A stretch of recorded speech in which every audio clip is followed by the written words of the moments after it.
د افغانستان او پاکستان د ټولو نه د لوی پښتو چینل الوت د ټي وي نماینده او ځوان زلمی صحافي ښاغلی وقار شاه دریاب صاحب ته بلنه ورکوم چې راشي او خپل یو کلام ستاسو سره شریک کړي. وقار شاه دریاب صاحب.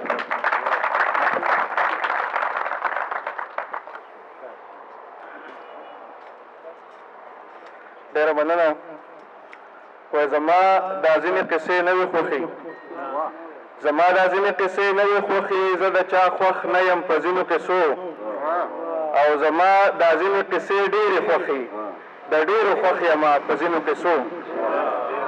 د ټولو نه لومړی خو زه راغلو مېلمنو ته د زړه د تله هرکلې په خیر راغلی وایم، او بیا اواز ملکن ادبي ټولنې ته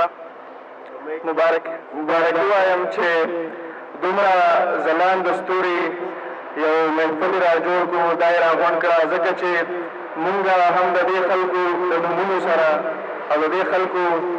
د شعر په سوري کې رالوی شوي د پښتو ادب په میدان کې قدم ایښی دی. په کتاب باندې هم ډېرې زیاتې خبرې وشوې، خو په دې تېرو ورځو کې ما د مظلوم صاحب یو مرکه کړې وه، او هغه چې څومره خلکو په لوی ګور افغانستان کې کتلې ده، په زرګونو خلکو وکتله، او د هغې ډېره زیاته ستاینه هم شوې ده او ډېرې مبارکۍ هم راغلې دي. نو ایوب مظلوم صاحب ته په کتاب باندې هم ډېره ډېره مبارکي وایم، او زه به درسره یو کلام شریک کړم چې په سړه سترګه کې هم ستا په شان ځان ساتمه، په سړه سترګه کې هم ستا په شان ځان ساتمه، تل په تا شلېدلې زه ځان ساتمه.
Lima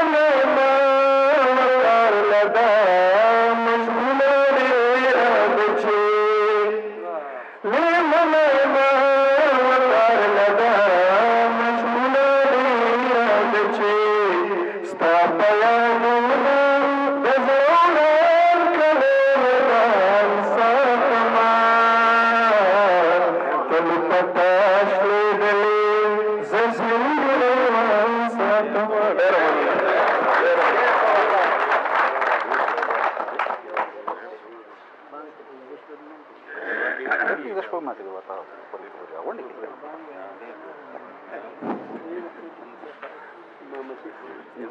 وقار علي شاه دریاب صاحب ډېر ښایسته کلام یې ستاسو وړاندې کړو. زه دونه پس خپل یو ډېر ګران او قدرمن مشر جناب ښاغلی شهزاده اسیر صاحب ته بلنه ورکوم چې راشي او د خپلو خیالاتو اظهار وکړي. شهزاده اسیر صاحب.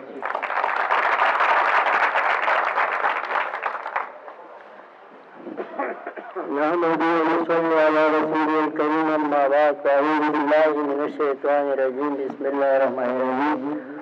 اول خو وزا مضمون صاحب ته په کتاب مبارک کړ کومه او دا تاسو مېلمنو ته وایم چې در نظارېږي هر آن ګورې خفه چې نه شئ. د میزبان په حیث درته وایم در نظارېږي هر آن ګورې خفه چې نه شئ. یو مېلمانه قدردان ګورې خفه چې نه شئ. او مونږه د غرونو اوسېدونکي پسمانده خلک یو که څه کوي نو قربان ګورې خفه چې نه شئ. او د خپل خبرو شروع کول نه مخکې ووایم چې پښتو وه او پښتون نور څه نه وو پکې. پښتو او پښتون نور څه نه وو پکې چې په رښتو راله پنډوکې د عمل پرانیستو. د کتاب پاک لره دې ووایم چې هر کتاب چاپ شي نو هغه معیاري کتاب وي، ځکه چې په چا زور جوړ شوی هغه ته یې پتې. کتاب د چاپ کېدو لپاره چې شاعر په ځان باندې څومره تکلیفونه تېروي. زه هغه نقادانو ته وایم چې کوم بیا په دې کتابونو باندې تنقیدونه کوي بیزه. نو د کتاب پاک ما خبره کوله چې کتاب چاپ کول ډېر ګران کار دی. د دې لپاره یو شاعر د خپلو بچیانو خوب وکړي کوي، د غوښې په ځای دال خوري او د دال په ځای سابه خوري او شپېلۍ خوري څه خوري، خو لس شل روپۍ بچت کوي او غږ دی چې په دې باندې زه کتاب چاپ کړم. خو بیا چې هغه کتاب چاپ شي او کله مارکېټ ته راشي یا بیا مخکتنه کېږي نو په هغې باندې بیا زموږ نقادان هغه مشتري شروع کوي لکه زموږ زیات دریاب صاحب دا خوی ډېر زیات دي چې داسې دغه پرې وویل هغه شي پرې وویل چې هغه سړي د ادب نه وکړي. زه وایم چې کوم کتاب چاپ شي نو هغه ښه کتاب دی، هغه معیاري کتاب دی. او که چېرې بیا په هغې باندې څوک تنقید کول غواړي نو ګوره دا حق نه دی چې هغه دې په شاعر تنقید وکړي. په دې کتاب چې چا لیک کړی نو هغه به حاضرېږي او دا تنقید به هغه زغمي، ځکه چې دا شاعر غریب هغه خپل کتاب ولیکي په خپل اندازه فکر او د هغه چې څومره دغی دی دغه پوه شاعر دې نیسي، هر چا دې نیسي، هغه که پوهنتون صاحب وي او که پروفیسر صاحب وي او که غټ شاعر صاحب وي چې هغه پرې لیک وکړي نو بیا هغه حقدار شي، هغه د دې کتاب مالک شي. ما په یو کتاب لیک کړی بیا د هغې محکمه او باسل صاحب استراحت کوم هغه یا شلي ډېرونه دی راغلی چې هغه دې څوک دی شرفالله صاحب یې لیک پیاده کړی. نو دلته شکر دی زموږ مدعي په ناست دی مسعوده صاحب او هغه بل چې کوم دی په ګورې موشه هغه زموږ پینل نشته دی او ډېر غیرتي دی، یو کانفرنس موافق و. نو د دې په هکله ما دا خبره کوله چې پېغله په سره غرمه کې د هر په سور لمر کې یو د هغې دا مجبوري چې پنیر به لمبه کوي او ډوډۍ به پخوي. نو دغه سور لمر کې چې په دې کې ډوبېږي او په دغه جهنم کې هغه پیړۍ جوړوي او دا فکر نو زما دغه الله سلام دی. خو چې کله د دغه پیړۍ نه دا ډوډۍ راوځي او زما باندې په اخر کې کېږي نو هغه ډوډۍ جوړوي د دې خو نور بسرې ده د دې خو نه ده ما نو د دې نه نه خبره چې دا د جهنم نه راوځي ده. نو دغه زموږ د کتاب چاپ دی چې مضمون صاحب د خپلو بچو څومره خېټې پرې کړي او څومره تکلیفونه به یې تېر کړي پښتنو نه خو دا ډوډۍ دې نه کوي ځکه چې هغوی د پښتو کتاب ګوري او ځوانانو نه خو به خصوصي دې نه کوي موبایل شته فیسبوکونه په کتاب څه شوقر کوي خو بیا هم په دې کتاب باندې کم از کم 150 پیسې به روپۍ پورې خرچه راځي نو ما په دې هکله زه خپلې خبرې شاعر کوم وروسته مېلمانه دي زه مهربان یم که ډېرې نه ورکوم ما په دې هکله دا خبره کړې وه چې په اوس زموږ پاڼونه ولې ما ورته وویل چې اوس زموږ پاڼونه ولې ورځنه سیمه ته راتله مه کوو اوبه واچوي هغې ویله راته تږې وویل وږې یمه ما یو دغه سیمې ته ډانګه مه کوو وویل نو چې په دې حالاتو کې او یو شاعر دومره جرأت وکړي او دې کتاب چاپ کړي نو دا د ستاینې او د ډاډ وړ دی او دا مظلوم صاحب زما ورور هم دی او په نسب راسره هم شریک دی او شکر الحمدلله چې دا کتاب چاپ کړو او شاعري محفوظ شوه او الله دې والا نور توفیق وکړي چې نور کتابونه هم چاپ کړي او مېلمنو ته ټول پرېږدمه کلام بلام نه ومه والسلام دا یو اساسي کتاب چې خپل کنټرول ده زه بلنه ورکوم ډېر ښه فنکار ډېر تکړه آرټسټ ښه شاعر نقاد امجد شهزاد صاحب ده چې هغه راشي او د خپلو خیالاتو اظهار وکړي امجد شهزاد صاحب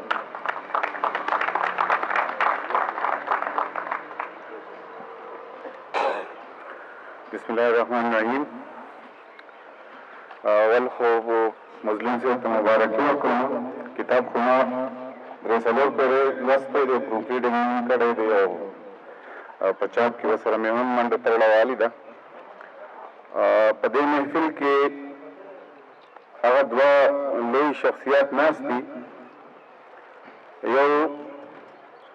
هغه شخصیت چې ما ته زما په شان زما د کل نورو سوونو زرګونو ظلمو ته یې کامپرستي ښودلې ده خپل قام ولس وطن یې ورپېژندلی دی فضلي زمان سلمان صاحب یادوم بل ساحل صاحب چې زما د عمر زما د کل زما نه مشر زما نه د کشر کل هم په زرګونو ځوانان یې روزلي دي د هغه شعر بیا موږ ته زه دا اعزاز ګڼم خپل درناوی ګڼم چې د دې دواړو شخصیتونو سره د ډاکټر زیار سره د الله دې وبخي د صابر صاحب سره موږ واړه رامېل شوي یو موږ ته فکر زده کړی موږ ته کامپرستي زده کړې ده موږ ته شعر ویل زده کړي دي دلته ډاکټر صاحب غني د کتاب د خرڅولو د دې خبره وکړه نو په دې کې یوازې پښتانه ګرم نه دي پښتانو ته دې موږ اول دغه ظلمو ته دې موږ خپله ژبه وښیو هغوی ته دې په نصاب کې دغه ژبه ورکړو بیا دې ته ګیله کوو چې دې د پښتو کتاب ولې وکړو ناري چې هغه له پښتو وزینه کتاب به څه وایي بل په دې کې زمونږ خپل شاعرانو هم لږ کمی دی هغه کمی دا دی چې کله کتاب چاپ شي نو دا بیا چې مارکیټ ته ځي نو د دې حیثیت لږ بدل شي بیا دا د مارکیټ او د تجارت او د دې یو شکل ته اوړي اوس موږ په هغه څومره پوهېږو مظلوم صاحب کتاب راوړی دی په مضمون لیکلی دی طور دا زیره که نه اوس کتاب چې مارکیټ ته نه رسي د هغې پروجیکشن پکار دی د هغې پبلیسټي پکار دی دا خو د مارکیټ څیز دی بیا خو زه پې پیسې اخلم خرڅونه یې که نه څوک به پې پیسې ورکوي نو دغه میکانیزم چې دی دغه طریقه چې دی دغه هم زمونږ خو ساده شاعران دي ټول د هغې خو دا زده نه ده نو چې کتاب په مارکیټ کې نه وي نو څوک هر سړی خو پسې میخبند ته نه شي راتلی چې په میخبند کې به واليه به بټخوي ته به پسې راځي دا خو د مارکیټ سیز دی په د دې دپاره ډسټریبیوټر پکار دي چې هغوی ته ورکړي شي او هغه ځای ځای ته ورسي د دې مناسب پبلیسټي وشي نو موږ به بیا ګیلې کوو چې کتاب خرڅ شو خرڅ نه شو په دغه حواله زه صرف یو مثال ورکوم صاحب صاحب د ریاض تسنیم زموږ چې کوم شاعران ملګري دي هغه پوهېږي چې دا ریاض تسنیم د کم ډول شاعر و خو د هغه کتاب نه دی خرڅ شوی هېڅ چا هم نه دی اخیستی په هغې کې کمي څه وه دغه د پبلیسټي کمي وه مارکیټ ته رسېدو نه نور چې کوم میکانیزم دی د کتاب رسېدلو د سایل سوداګر کتاب لس رسېدو ولې داسې دی خلکو له ورکوي دا خرڅېږي نه زما غوندې د نه شاعر زه 2000 کتاب چاپ کوم کال ته نه رسېږي خرڅېږي خو د دې لپاره میکانیزم پکار دی دا مارکېټ ته رسول پکار دی اخلي پښتانو کې جذبه شته پیسې ورکوي په ظلمو کې دا خلک اخلي خلک یې لولي د هغې تا ته باقاعده رسپانس درکوي ټلیفون درته کوي ایمیل درته کوي په فیسبوک ته واپس رد عمل ښایي ستا کتاب چې څوک ولولي نو مظلوم صاحب دا کتاب د مخبن نه لږ وباسه د دې دپاره به مونږ دا زلمي مونږ به ټول تاسو دغه وکړو چې دا خلکو ته ورسي خلک یې اخلي او د مظلوم صاحب کتاب خو ما لوستی دی هغه د دې باندې ارزي هغه افغانانو خبره په دې ارزي چې خلک یې واخلي پیسې پې ورکوي ویولي ما پې خپل مطبوعات لیک کړی دی دلته به هغې باندې ډېره خبره نه کومه خو زمونږ د عام ولس چې عام خلک چې دې ته دا شاعران دي وزګار خیل غوندې ښکاري اوس شاعر شعر ولې لیکي دی او د شعر اهمیت سي ضرورت یې سي زه ته د دنیا د تاریخونو د قانونو د انقلابونو قصې نه کوم هغه تاسو لوستي خلک یې درته به پته وي او تاسو ته ډېره ښه پته ده چې په دغه انقلابونو کې په دغه تحریکونو کې د لیکوال د شاعر د آرټسټ د هنرمند څه حیثیت دی د هغه پکې څه برخه ده او هغه دې شعرونو دې سازونو دې سندرو ولسونه او تحریکونه په بل اړولي دا داسې وزګار خیر خلک نه دی دا داسې بې اثره څیزونه نه چې مظلوم صاحب د شعر ولیکي او هغه د هېڅ اثر نه لري دا اثر لري تاسو زمونږ د کل دا اویایمې او اتیایمې او نویمې د دې لسیزو خلک چې دي کم زلمي چې دي کم نسلونه چې دي په لکونو خلک تاسو ټول د دې ګواه د ساحل صاحب شعرونو روزلي دي هغوی ته یې قام پرستي ښوولې ده په هغوی کې فلسفې ګرانې قصې پکې نشته چې نشنالیزم څه شی دی او دا څه شی دی پلانی فلسفه څه شی دی هغه تا ته د خپل قام د خپل وطن د خپل ولس د خپلې ژبې د خپلې خاورې د خپلې چپې سره د خپل کاڼي سره مینه ښایي هغه ستا په رګونو کې هغه مینه پخوي هغه پکې ورځي ستا په روح کې شاملېږي نو دا داسې بې ارزښته او بې مطلبه څیز دی شعر لیکل تاسو د خټک د غني خان د دې ټولو شاعرانو د شاعرۍ هغه چې کومه اثر دی په پښتون قام باندې چې هغې په لکونو په زرګونو خلک پیدا کړي دي زلمي روزلي دي هغوی له یو کندلې فکر ورکړی دی نو دا داسې بې ارزښته او دغه څیز دی بل ډاکټر صاحب غني د قانون مشرانو نه ګیله ونه کړه د دې ساحل صاحب هم جواب یې په دې ځل چې دوی راغلي دي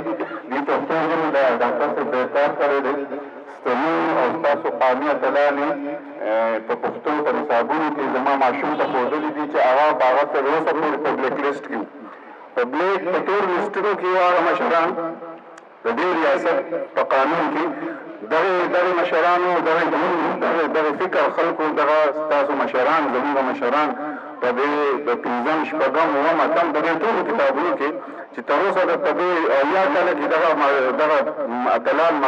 زموږ ماشومانو ته چا نه دي ښودلي په سرکاري نصاب کې همدغه ټول شامل کړي دي هغوی د دغې ژبې لپاره ډېرې هڅې کړي دي د ژبې دې وطن ته یې خپل نوم موږ راکړی دا داسې بې ارزښته تحریکونه نه دي ګیلې معنې په خپل ځای دوی خپل کار کړی دی خپلې هڅې کړي دي او بیا په دغه وطن کې دا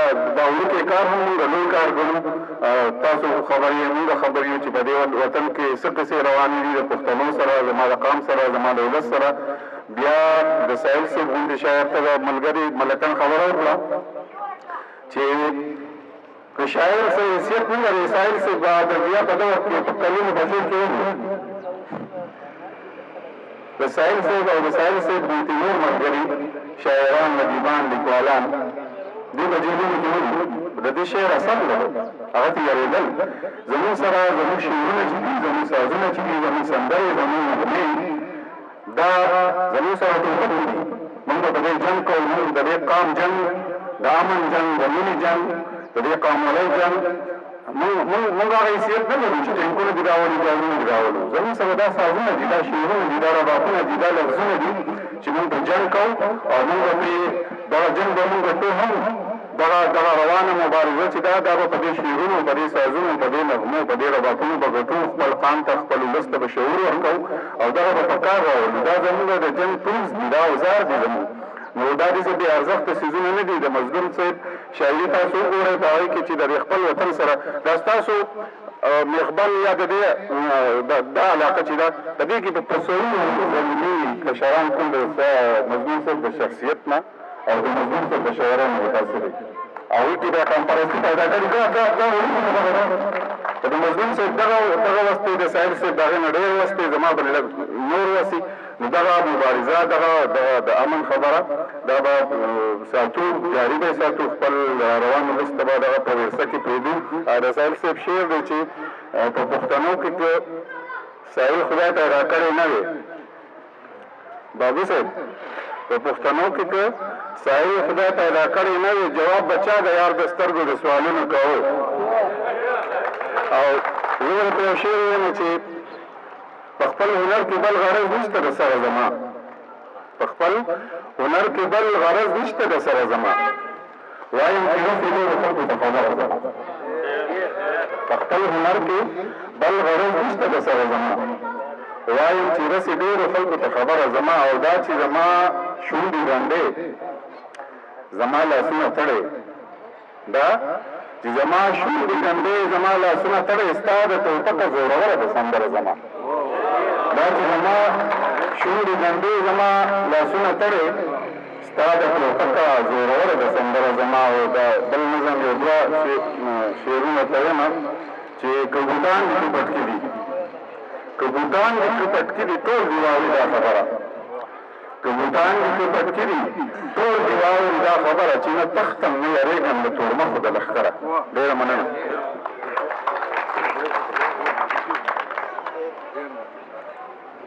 ډېر ښه امجد شهزاد صاحب زه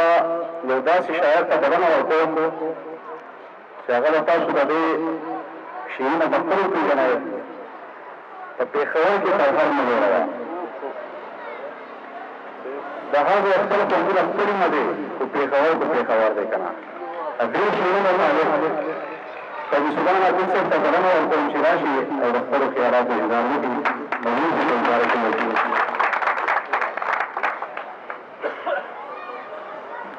نو ټولو ډېر قدرمنو ډېر احترام سلامونه ما خبرې کول نه غوښتل دوی ته مې وویلې ملګري پاتې دي او بله دا چې ما چې زه ستړی یم نو هغه زما نه مخکې زما مشرانو امیر رضا قمیر صاحب او امیر قاسم شمي صاحب هغه خبرې وکړې دغه زموږ شریکې خبرې دي ځکه چې ما مظلوم صاحب د یو سکول سره د یوې مدرسې سره د یوې زده کړې د ځای د یوې اکیډمۍ خلک یو پښتو ادبي جرګه ملکان او په هغې کې زمونږ صاحب شاه صادق الله دې وبخي ډاکټر زیار الله دې وبخي امیر قاسم هاشمي صاحب خدای دې ژوندي لري امیر رضا قمیر صاحب دا ټول زمونږ په شریکه باندې استادان دي مونږ ته ډېره زده کړه کړې ده کوونکي خدای دې ژوندي لري او بیا د دې زمونږ د دغه تنظیم زمونږ د دغه ټولګي مشري چې چا کوله هغه د استادانو استاد رحمت شاه ساحل صاحب نو که په مونږ کې چېرته کیسه د خوالي اثار په نظر راځي نو دا د دوی برکت دی او که د کموالي را پکې راځي نو دا بیا زمونږ بدنصیبي ده او یا زمونږ ناپوهي ده نو مونږ خو دومره ده چې په ما مظلوم صاحب کې دا فرق دی چې دغه ځای کې بیا خبره لږ بیلېږي بیا مظلوم صاحب هم زما د استادانو په هغه قطار کې ناست دی او مونږ چې د چا نه زده کړه په شریکه کړې ده نو په هغې کې مظلوم صاحب هم دی او زمونږ ټول ملګري شکر دی صاحب کتاب شو نو په مزه مزه په خپل وخت باندې خو مظلوم صاحب پکې ډېر زیات د صبر نه کار واخیستو دی پکې ډېر صابره سړی او زمونږ ګران مشر امیر رضا امیر قاسم هاشمي صاحب چې هغه د کتاب په وخت چاپول پکار و ډېر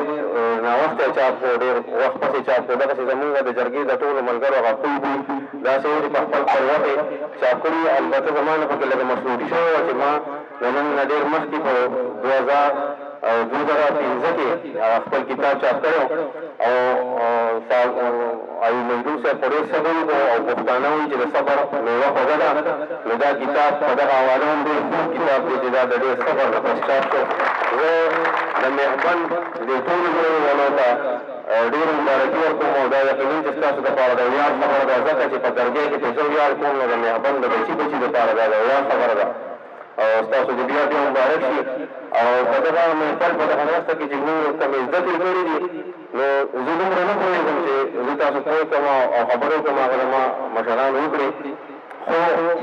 او یو مضمون په هغه خلکو کې ځینې خلک داسې وي چې هغه د اجتماعي درد خبره کوي خو سړی پرې پوهېږي چې دی د خپل درد خبره کوي او ځینې خلک داسې وي چې هغه د خپل درد خبره کوي خو د هغې نه ښکاره پرېږدي چې دی د اجتماعي خبره کوي د ټول روح د درد خبره کوي نو او مضمون په هغه خلکو کې شمار دی چې دی د خپل درد خبره کوي نو دا د ده د درد خبره نه دا د هغه ټول ولس او د خپل پښتون قام د درد خبره کوي او دا د هغې لارې سړی دی چې ته د خپل ځان د غمه مري د جانان د غمه زاهده ستا ثواب زما ګناه به چېرته رسي او دا د هغې لارې سړی دی چې بیا محبتي ساحل په خپل ټوټې ټوټې کچ کول خیر د پښتنو د پښتو